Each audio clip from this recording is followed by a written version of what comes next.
U Novigradu su nakon privremene stanke nastavljeni radovi na rekonstrukciji gradske kinodvorane u suvremeni multimedijalni kulturno-društveni centar.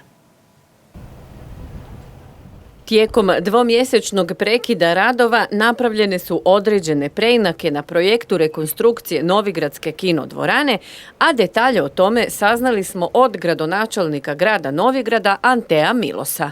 Dakle, od sugestije našeg arhitekta smo krenuli i pomaknuli smo neke prostore i mislim da smo napravili bolje rješenje. Prije otprilike mjesec dana radovi su nastavljeni, tvrtka Kamgrad se vratila na gradilište i predviđena dinamika dovršetka radova je do kraja ove godine. Dakle, u roku smo nekako u onom ukupnom roku koliko je bilo predviđeno od početka da traju radovi. Svi financijski resursi grada, dodaje Milos, usmjereni su na završetak ovog projekta.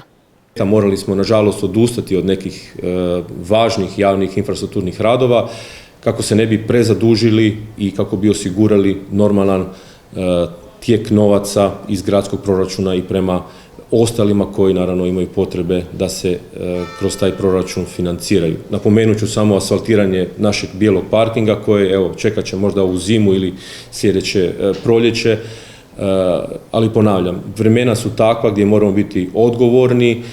Ovaj projekt je za nas prioritet. Prostor nekadašnje kinodvorane biti će podijeljen na 4 cjeline. Vanjsko kino, vanjski dio, ljetno kino, kako smo ga mi zvali, koje će biti predviđeno za kino predstave, ali i za neke druge predstave kao što su koncerti ili neke druge manje kulturne manifestacije. Unutrašnji veliki prostor imati će 3 podprostora, dakle veliku pozornicu koja će imati funkciju black boxa, koja će omogućavati također razne vrste kazališnih i drugih predstava i velika dvorana koja će se podijeliti uz pomoć teških zavjesa na 2 dijela.